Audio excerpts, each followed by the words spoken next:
Hello everyone, newspaper analysis समाचार विश्लेषण में आपका स्वागत है। तो आज हम जो है 14 मई 2022 का न्यूज़पेपर एनालिसिस कर रहे हैं। हम लोग डेली दो न्यूज़पेपर्स का एनालिसिस करेंगे, एक हिंदी न्यूज़ और एक इंग्लिश न्यूज़। तो हिंदी में मैं ज़्यादातर दैनिक भास्कर प्रेफर करता हूँ और इंग्लिश में द हिंदू, क्योंकि the Hindu competitive point of view से सबसे अच्छा एक न्यूज़पेपर माना जाता है। ठीक, तो आज की अगर हम न्यूज़ देखें तो हिंदी न्यूज़ में आजकल सबसे ज़्यादा चल रहा है ज्ञानव्यापी मंदिर का मुद्दा। तो ज्ञानव्यापी मंदिर का मुद्दा क्या है, आप देख सकते हैं कि हिंदी न्यूज़पेपर में लिखा हुआ है कि ज्ञानव्यापी में सर्वेक्षण कार्य पर रोक नहीं। ठीक, ज्ञानव्यापी में सर्वेक्षण कार्य पर रोक नहीं। सुप्रीम कोर्ट का काशी विश्वनाथ मंदिर ज्ञानव्यापी मस्जिद पर तत्काल कोई आदेश देने से इनकार। ठीक, ये हेडलाइन है, ये द हिंदू में भी मेंशन्ड है ये हेडलाइन, वो भी फ्रंट पेज पे है। आप देख सकते हैं कि will examine Gyanvapi case for listing, ठीक, इन सीजीआई। तो आइए हम समझते हैं कि पहले ज्ञानव्यापी मंदिर का मुद्दा, ज्ञानव्यापी मस्जिद का मुद्दा क्या है। ठीक, मुद्दा ये है कि लगभग 2 वर्ष पहले 2020 में आपको पता होगा कि हमारे प्रधानमंत्री का एक ड्रीम प्रोजेक्ट था the Kashi corridor, the Vishwanath corridor, जो कि बनारस में चल रहा था, जिसमें काशी विश्वनाथ मंदिर को तोड़कर उसको एक बहुत भव्य तरीके से बनाया गया है। मंदिर नहीं तोड़ा गया है, आसपास की जगहों को और चौड़ा किया गया है और सुंदरीकरण किया गया है। जो बिल्डिंग्स पुरानी थी और जो घर थे उनको तोड़ के और भव्य तरीके से मंदिर को निखार के बाहर लाए, वो अब तैयार है ऑलरेडी। तो उसी सब चीज़ों में एक बनारस के लोअर कोर्ट में एक मुकदमा दर्ज हुआ था, जिसमें कहा गया था कि ज्ञानव्यापी मंदिर के अंदर विश्वेश्वर नाथ जी का मंदिर है, जो कि 2 वर्ष पुराना, ज्ञानव्यापी मस्जिद के अंदर एक विश्वेश्वर नाथ जी का मंदिर है जो कि 2000 वर्ष पुराना है, जिसको औरंगजेब ने तोड़वाकर वहाँ पे मस्जिद का निर्माण करवाया था। इसी मुकदमे का संज्ञान लेते हुए जो है लोअर कोर्ट ने आदेश किया था कि एएसआई मतलब आर्कियोलॉजिकल सर्वे ऑफ इंडिया, जो कि भारत का पुरातत्व विभाग है, एक सरकारी संस्था है, वो साइंटिफिक तरीके से इस चीज़ की जांच करे और पता करे कि क्या यह बात सत्य है या नहीं है, और जो भी इस बात की रिपोर्ट निकलती है उसका सर्वे करने के बाद उसको एक सील्ड रिपोर्ट बना के कोर्ट में जमा करे। उस रिपोर्ट को किसी को दिखाना नहीं है। ठीक, इस चीज़ पे, इस आदेश पे जो मस्जिद का प्रबंधन का कार्य देखती है, जिसका नाम है अंजुमन ए इंतजामिया मस्जिद, जो इसका प्रबंध का कार्य देखती है, उसकी प्रबंधकारिणी जो है वो इलाहाबाद हाई कोर्ट में एक याचिका दायर करती है कि हुजूर ये चीज़ गलत है, इसका ऐसा कोई सर्वे नहीं होना चाहिए।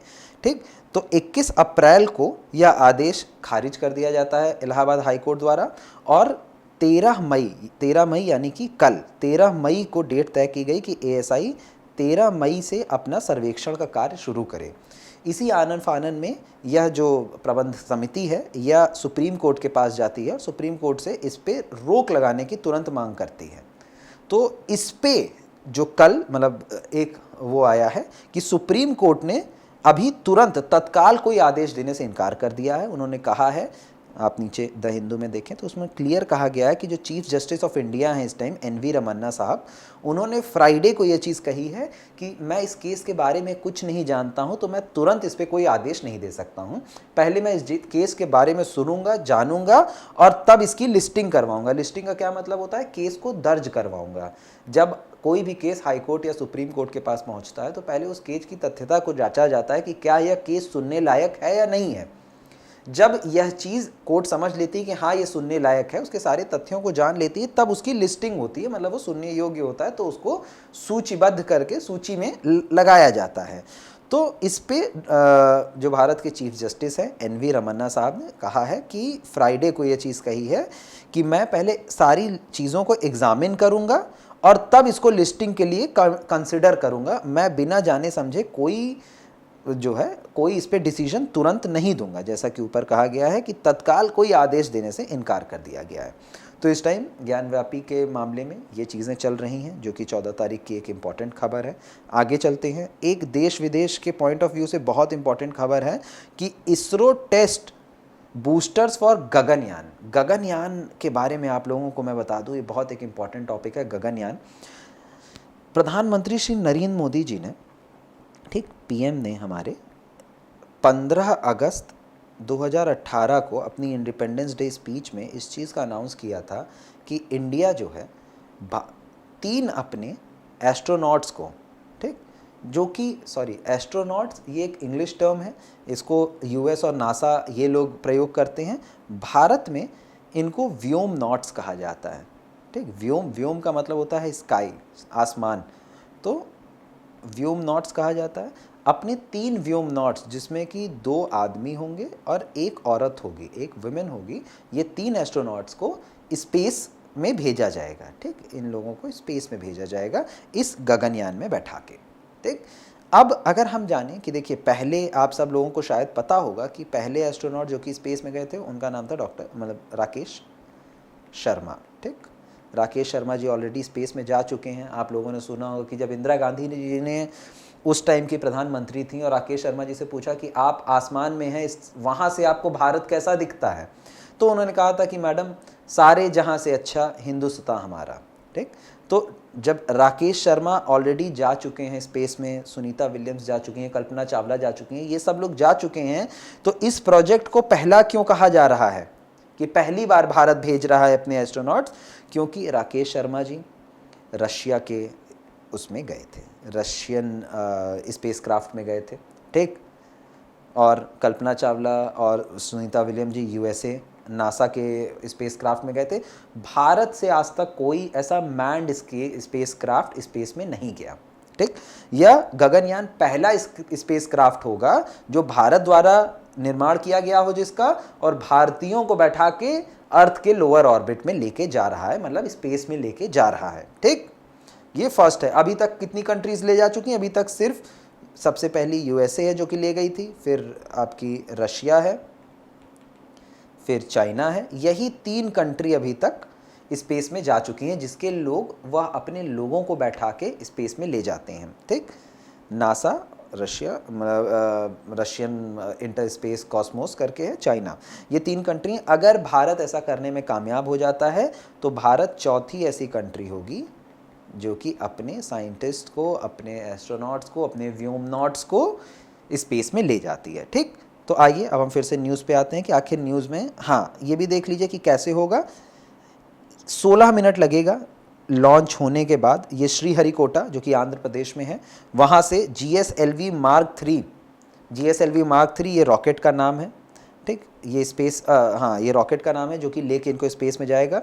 यहाँ श्रीहरिकोटा से लिफ्ट ऑफ होगा, ठीक। श्रीहरिकोटा से लिफ्ट ऑफ होके 16 मिनट इसको लगेगा अर्थ की ऑर्बिट में पहुँचने में। 16 मिनट में यह स्पेस में चला जाएगा, मतलब जो पृथ्वी का गुरुत्वाकर्षण है उससे ऊपर हो जाएगा।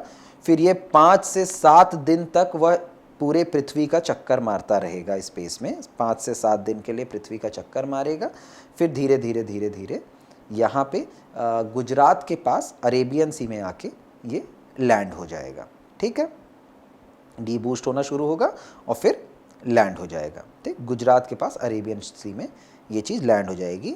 इसमें ये पूरी चीज़ें हो रही हैं, ठीक।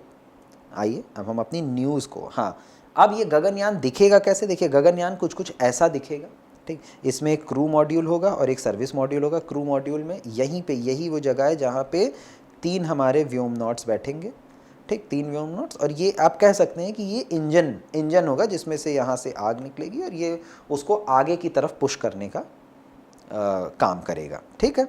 ये सर्विस मॉड्यूल हो गया, ये क्रू मॉड्यूल हो गया। आइए अब हम न्यूज़ देखते हैं कि अब आप गगनयान के बारे में जान गए कि क्या है, कैसा है। अब हम न्यूज़ के बारे में जानते हैं कि इसमें जो है इसरो ने इसके बूस्टर्स को टेस्ट किया। कल 13 तारीख को इसके बूस्टर्स को टेस्ट किया। बूस्टर्स क्या चीज़ है? देखिए, आप यहाँ पे ध्यान से देखिए, ठीक। ये चीज़, ये रॉकेट है पूरा, GSLV Mk3 रॉकेट है। इसमें आप इस एरिया को ध्यान से देखिए, ठीक। ये एरिया इतना सा है, जो ये वाला पार्ट है जिसमें सर्विस मॉड्यूल और ये है क्रू मॉड्यूल है, ये एक्चुअली में सिर्फ इतना सा पार्ट है। और ये बाकी सारा पार्ट जो है यही हमारा बूस्टर है, ठीक। बूस्टर है, ठीक। तो इसी बूस्टर्स की टेस्टिंग हुई कि क्या यह योग्य, क्या इनके अंदर इतनी क्षमता है कि ये हमारे एस्ट्रोनॉट्स को स्पेस में ले जा सकें। तो उसी टेस्टिंग में हमारा भारत सफल हो गया है। इसरो की देखरेख में, इसरो के डायरेक्शन में ये सारी चीज़ें हुई थी, ठीक। GSLV रॉकेट था जो कि मिशन में यूज़ होगा। इसके बूस्टर्स का नाम क्या है? HS-200। HS-200 वर्ल्ड का second largest solid propellant booster है।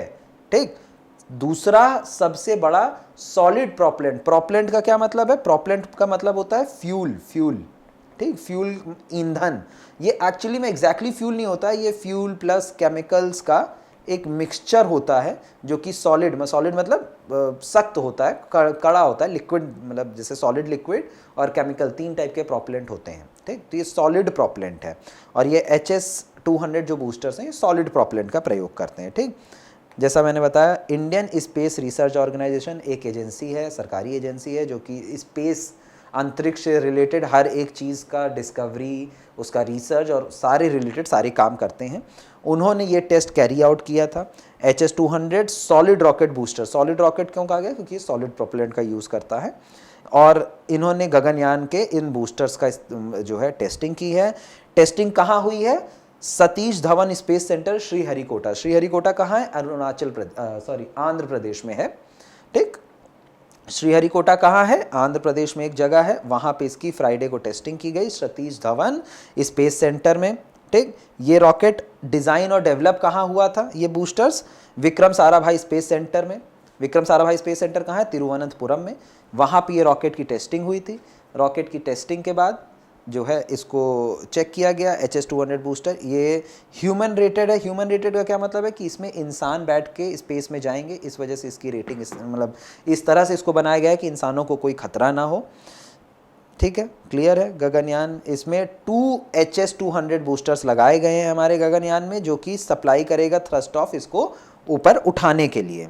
अब यहाँ पे कुछ मार्किंग्स दी हुई हैं कि क्या है। जो बूस्टर्स आप देखेंगे अगर तो ऐसे सिलेंड्रिकल फॉर्म का छोटा छोटा दो होता है, यहाँ से, फिर उसके बाद ये और फिर यहाँ से, ऐसा होता है बूस्टर्स।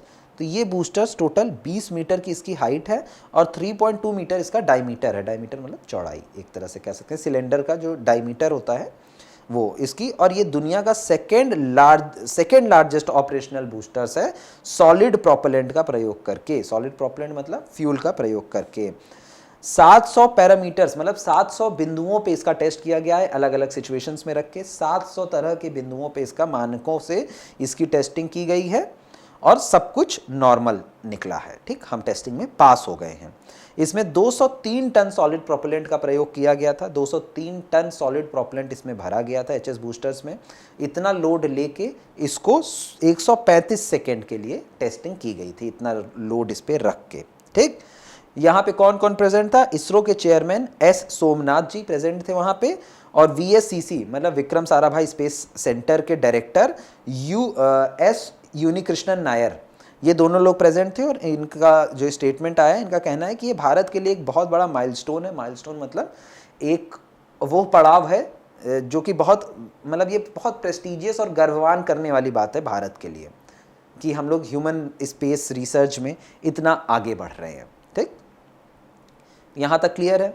गगनयान के बारे में जान गए, जो टेस्टिंग हुई उसके बारे में जान गए। अब हम और आगे जानते हैं। आगे एक आपके उत्तर प्रदेश से रिलेटेड एक बहुत ही गर्व की बात है कि उत्तर प्रदेश पूरे भारत में पहला ऐसा प्रदेश बन गया है जहाँ पे 32 करोड़ टीका डोज होने वाले हैं। अभी फ़िलहाल अगर आप देखें तो हम लोग 31 करोड़ 96 लाख टीके के डोज लगवा चुके हैं, वैक्सीनेशन डोजेज हो चुके हैं लोगों को, और बहुत जल्द हम लोग 32 करोड़ होने वाले हैं। और हम पूरे भारत में पहले ऐसे राज्य होने वाले हैं जहाँ पे 32 करोड़ टीके लग चुके हैं ऑलरेडी। ठीक, इसमें एक चीज़ और कही गई है कि उत्तर प्रदेश जो है, उत्तर प्रदेश बहुत ही अच्छी तरीके से कोरोना से लड़ाई लड़ रहा है और इस कोरोना की लड़ाई में उत्तर प्रदेश सबसे आगे है, जिसके पीछे अगर आप यहाँ देखेंगे तो 444 की रणनीति के तहत यूपी कम समय में संक्रमण पर काबू पाया है।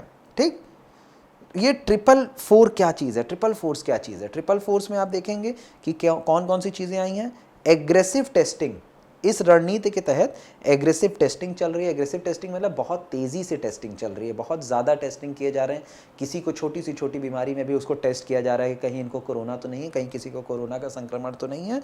उसके बाद ट्रेसिंग, अगर किसी को कोरोना का संक्रमण निकलता है तो उसको ट्रेस किया जाता है कि आखिर उसको संक्रमण हुआ कैसे, और संक्रमण होने के बाद वह किस किस व्यक्ति के संपर्क में आया कि कहीं उसने दूसरे व्यक्तियों को दे तो नहीं दिया। तीसरा, त्वरित ट्रीटमेंट। तुरंत लोगों का ट्रीटमेंट करवाया जा रहा है। अगर किसी को कोरोना पॉजिटिव निकली जा रही है तो उसके घर पर दवाई पहुंचवाई जा रही है। अगर उसकी हालत सीरियस है तो उसको अस्पताल में भर्ती कराया जा रहा है। और उसके साथ साथ तेज टीकाकरण का रेट यूपी में सबसे ज़्यादा इस समय है। सबसे ज़्यादा लोग और सबसे तेज़ी से टीकाकरण उत्तर प्रदेश में चल रहा है, जिसका परिणाम हमें ये देखने को मिला है कि यहाँ पे हम कोरोना से जंग में सबसे आगे हैं। सभी राज्यों के मुकाबले हम इस समय यूपी इस समय सबसे आगे है। ठीक, आगे चलते हैं। इसमें एक बात और कही गई है कि यूपी में सभी मेडिकल कॉलेज को 100 बेड वाले पीकू नीकू क्या है? पीकू मतलब PICU और नीकू मतलब NICU। ये NICU की दो होते हैं, जिसमें एक अडल्ट्स का ICU होता है, एक नियोनेटल मतलब बच्चों का ICU। 100 ICU बेड दिए गए हैं। और CHC और PHC मतलब प्राथमिक स्वास्थ्य सेवा केंद्र जो है आपकी प्राइमरी हेल्थ क्लिनिक PHC, वहाँ पे 50 नए बेड की व्यवस्था की गई है। ठीक, इसके साथ साथ बूस्टर टीकाकरण पे ज़्यादा जोर दिया जा रहा है और बार बार अधिकारियों से इस चीज़ की वो मांगी जा रही है कि कितने टीकाकरण हो गए और कितने लोगों को बूस्टर डोज लग गई। तो आज ये 3 खबरों पे हम बात करते हैं और आज मुझे लगता है कि आज के हिसाब से इतना काफ़ी है। मैं आप सब लोगों से रिक्वेस्ट करूंगा कि अगर आप कोई भी कॉम्पिटिटिव एग्ज़ाम देना चाहते हैं तो आप न्यूज़पेपर डेली ज़रूर पढ़ें, और सिर्फ उसको पढ़ें ना, उसका पूरा एनालिसिस करें, उसका पूरा विश्लेषण करें और उसमें इंपॉर्टेंट पॉइंट नोट करते चलें।